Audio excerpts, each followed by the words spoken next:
Welcome back. This boot camp session is about basic combat.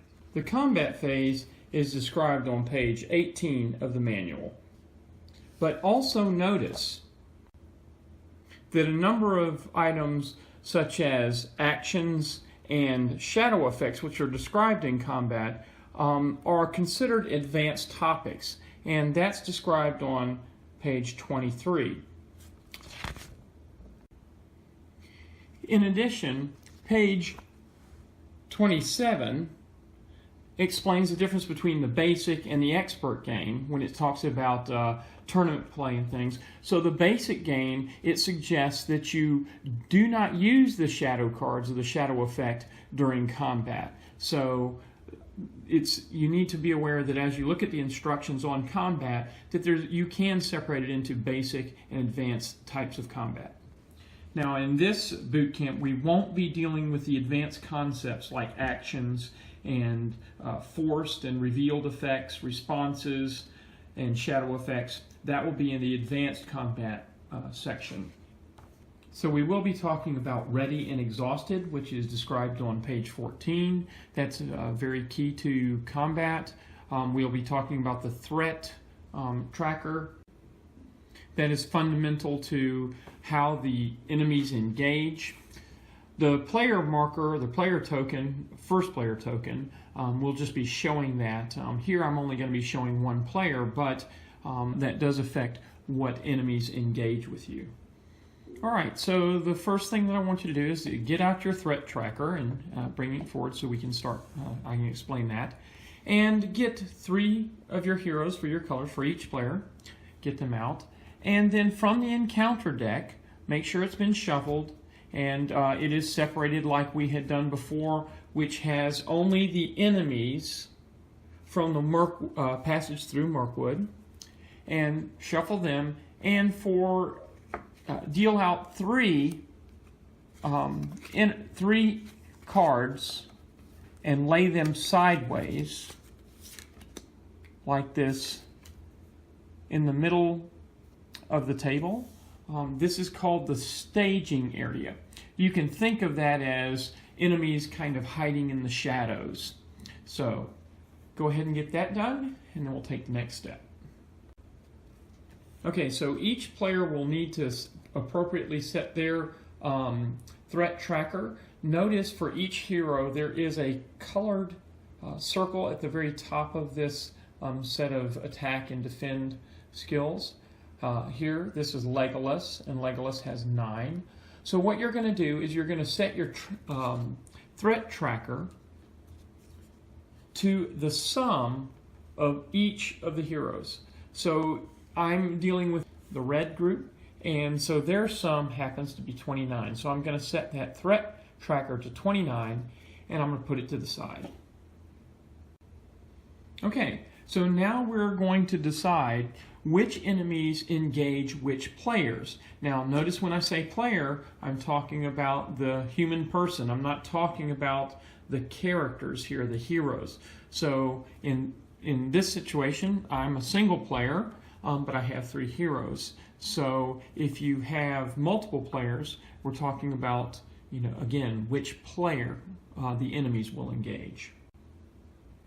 Now the first step is actually for the player to determine whether or not they will engage. They will actually actively engage an enemy. And they can do that. So if they do that, they would say, for example, the Dol Guldur Beastmaster, they could decide to engage him.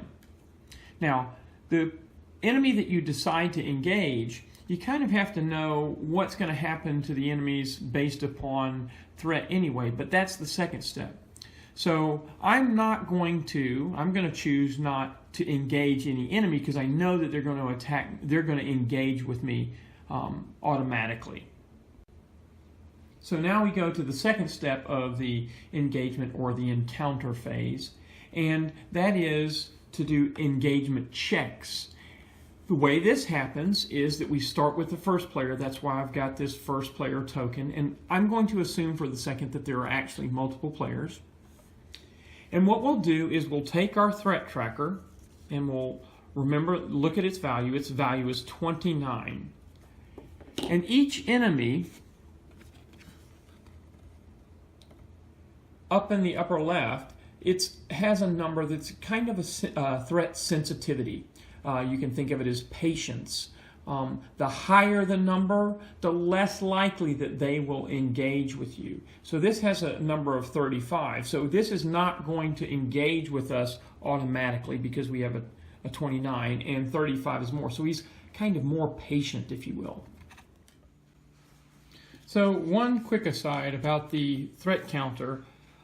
In Lord of the Rings, the card game, they use some terms sometimes that kind of take you out of the immersive experience. And one of those things is that these numbers up here, they refer to as the engagement cost, almost as if you're buying something.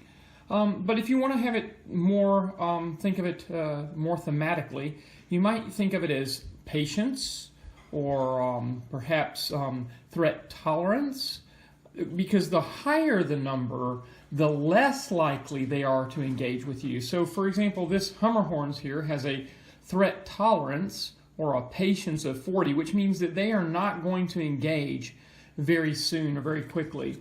Whereas the Black Forest Bats have what they call an engagement cost, but I would call it a threat tolerance or patience of 15. So anyway, that's just an idea to help it be a little bit more thematically consistent. So we look at all the different enemies, and we look at these threat sensitivity numbers, the patience numbers, and we take the one that is the highest, but still less than or equal to 29.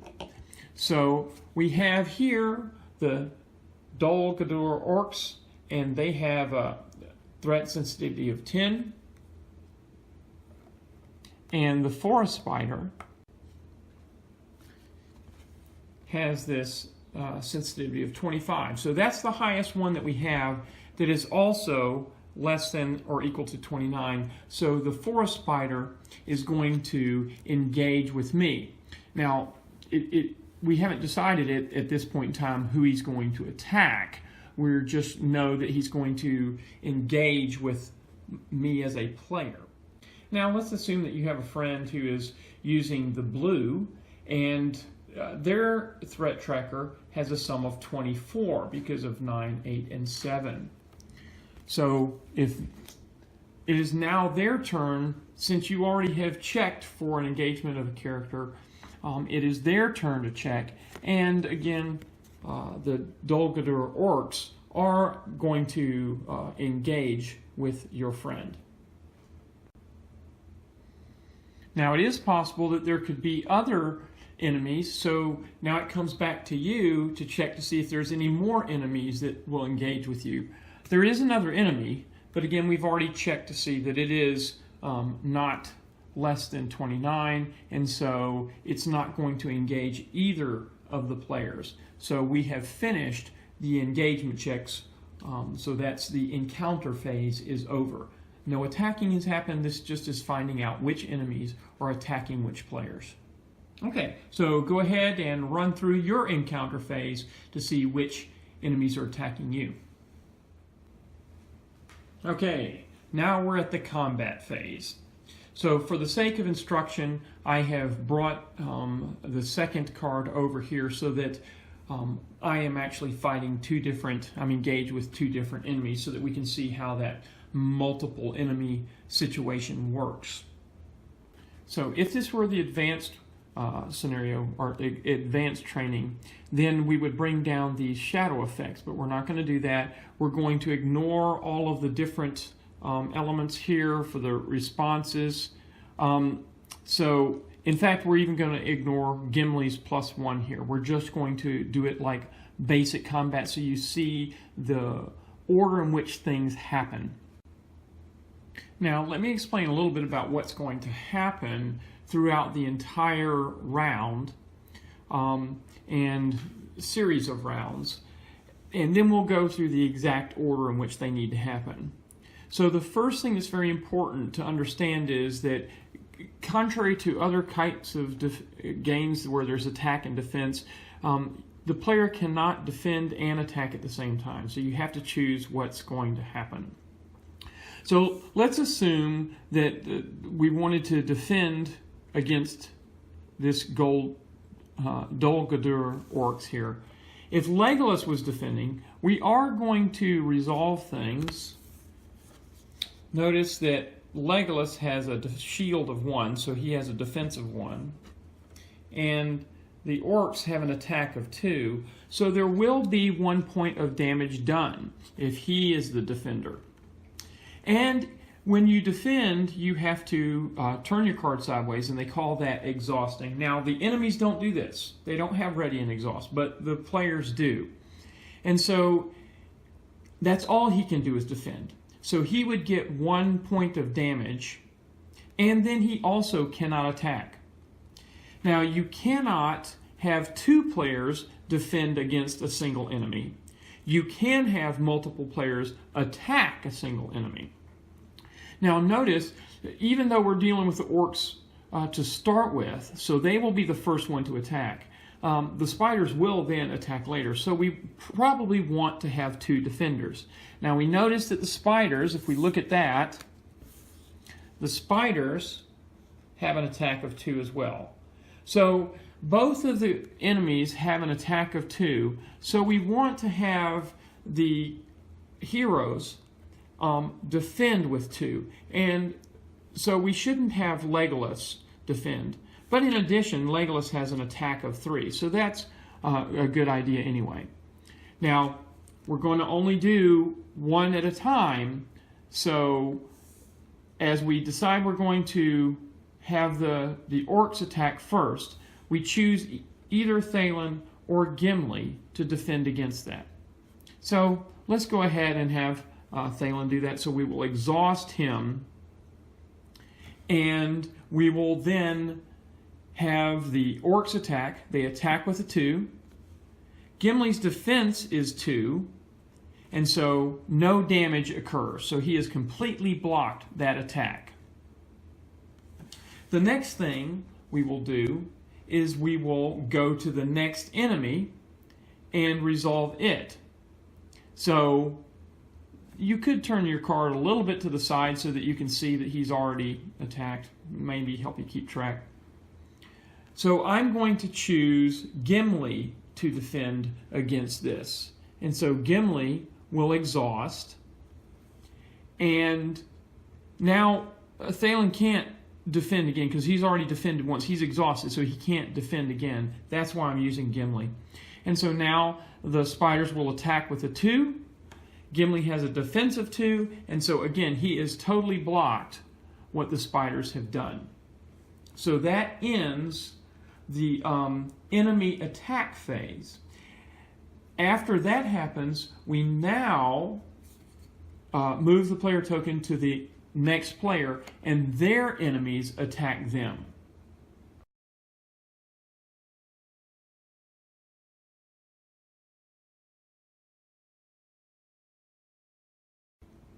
Now let me point out one other thing just to make sure it's clear. Let's assume for a second that this enemy had a higher attack. Let's just say it was something like 4. And let's also assume that Gimli had 4 points of damage already on him. And so he's really only got 1 hit point left. And the enemies, let's say, again, like they said, let's assume that they had an attack of 4.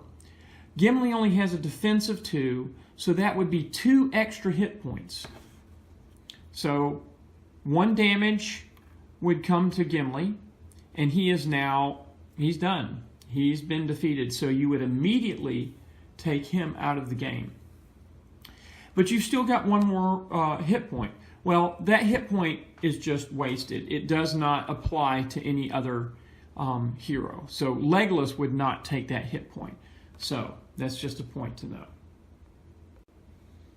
So in the single player type of scenario, the attack of the players attacking the enemy seems to happen fairly quickly right after the attack of the enemy. But in the multiplayer scenario, again, you have to have all of the players allow the enemies to attack, and now it comes back to me as the first player, and now my Legolas, my heroes, can attack, my characters can attack.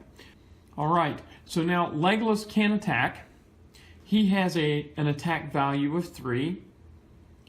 He has to choose which enemy he's going to attack. If I happen to have had multiple players that could attack, or multiple characters that could attack, they could attack the same enemy.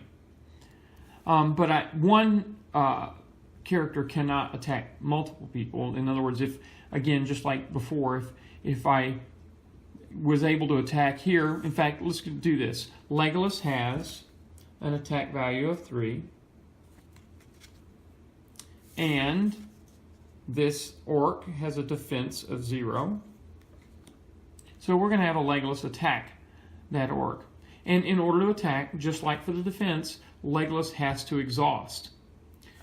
So we have an attack of 3. That's 3 points of damage to the orcs. They have 3. And so that's how many hit points that they can take. And so they are completely removed from the scenario, from the gameplay, the playing area. Now, if Legolas happened to have attacked with 4, he had too much, more damage than was needed, created more damage than was needed, that would not apply to any other of the enemies. So, as the enemy is defeated, he removed and played to the discard pile. As each of those cards are eliminated, they go into the discard pile, either for the character or for the encounter cards. Now, that concludes my turn here, and all of these players are exhausted, so they can't do anything else. Okay, so now the other players get their chance to allow their characters to attack. Once that attack has happened for all the players, we have one more thing to do, and that's the refresh phase. And in the refresh phase, the players' characters are turned back to the ready state so that they can defend or attack in the next round. In addition, the threat tracker is increased by 1. So now it has a more likelihood that the enemies will engage in the next round. The final thing is that the first player token is now passed to the next player on the left. So, as we had talked about before, that determines which enemies will engage which player. Okay, so why not try that yourself? Take the time now and give that a try. You could start off with three enemies and just see whether or not you can defeat them. To make it more interesting, you can continue to draw enemies for each turn. But that's up to you, and just play it until you feel comfortable with the combat.